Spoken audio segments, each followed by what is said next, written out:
Students, in this video we are going to discuss the solution of numerical problem number 38 from the chapter 5 resistance in Ohm's law from Newton ISC physics book.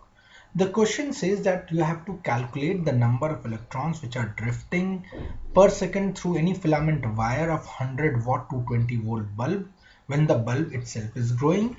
So this is one of the basic numerical problem that is there in this particular chapter. So let's try to understand what is the requirement of the question and how do we solve this particular numerical problem. Now since I require to find out the number of electrons drifting, so if I recall back and look for the expression for current, then you already know that the current I flowing through any wire or any conductor can be written as I is equals to Q by T, or the current is defined as the rate of steady flow of electrons. Rate of steady flow of electrons. तो बच्चों current जो है, electric current क्या है? Electric current एक steady rate पे electrons का बहना किसी भी कंडक्टर के एक एंड के क्रॉस से दूसरे एंड की तरफ जाना, इसी को आप करंट कहते हो या इलेक्ट्रिक करंट कहते हो। करंट का मतलब है किसी भी चीज का बहना, बहाव।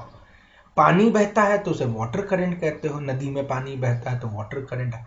हवा बहती है तो आप उसको एयर करंट कहते हो। उसी तरह से जब मेरे किसी कंडक्टर में अगर इलेक्ट्रॉन्स बहने लग जाते हैं, यहां से इलेक्ट्रॉन्स चल के एक तरफ से दूसरी तरफ जाने लग जाते हैं, लेकिन कैसे जाना है?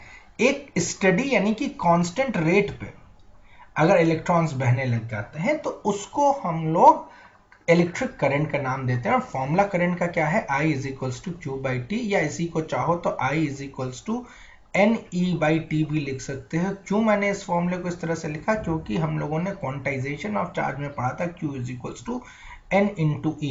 What is this E? This E happens to be the elementary unit of charge. Unit of charge. Charge or charge carried by any electron. तो सबसे छोटा इंडिपेंडेंट चार्ज कैरियर मौजूद है वो इलेक्ट्रॉन है। तो बच्चों I is equals to Q by T, या Q को हमने अगर क्वांटाइजेशन ऑफ चार्ज से रिप्लेस कर दिया, ये कहां से हम लोगों ने कहां पे पढ़ा था? ये हम लोगों ने क्वांटाइजेशन ऑफ चार्ज में पहले चैप्टर में पढ़ रखा है कि Q जो होता है वो NE के बराबर होता है और E इसमें होता है एलिमेंट्री यूनिट ऑफ चार्ज। और elementary unit of charge is the charge that is carried by any independent particle, और वो इंडिपेंडेंट पार्टिकल जो है वो इलेक्ट्रॉन कहलाता है। ये तो एक कॉन्सेप्ट वन जो इसमें लगने जा रहा है। दूसरा जो कॉन्सेप्ट लगने जा रहा है, चूंकि यहाँ पे बल्ब का वोल्टेज और बल्ब का वोल्टेज दे रखा है और मुझे नंबर ऑफ इलेक्ट्रॉन्स फाइंड करना है बच्चों, तो पावर और करंट में कोई रिलेशन जो आपको याद आती है या आपने पढ़ी, तो याद कीजिए इलेक्ट्रिक पावर जो था वो V इंटू आई के बराबर था। किसी भी जगह पे जो इलेक्ट्रिकल पावर जनरेट होता है वो कितना पोटेंशियल डिफरेंस है across that particular component into the current flowing through the component. यहां पे बल्ब है तो कितना पोटेंशियल डिफरेंस आपने लगाया और कितना करंट उससे बहेगा, उससे फ्लो करके जाएगा, वो मुझे उसकी इलेक्ट्रिकल पावर देगा।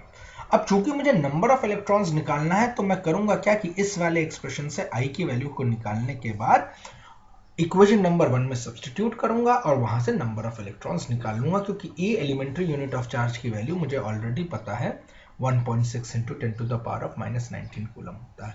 क्वेश्चन सिंपल है लेकिन इसमें 2 स्टेप की ये प्रॉब्लम है, हो सकता है इसलिए आप लोगों को इसमें प्रॉब्लम आई होगी। तो पावर इज इक्वल्स टू कितना पावर दे रखा बल्ब का पावर दे रखा 100 इज इक्वल्स टू वोल्टेज कितना है वो 220 वोल्ट है। तो करंट कितना हो जाएगा बच्चों? यहां से मैं करंट की वैल्यू I निकाल लेता हूं। I हो गया 100 upon 220 which eventually will be 10 by 22 या 5 by 11 ampere. Now this is the current which is flowing through the filament of the resistance of our bulb.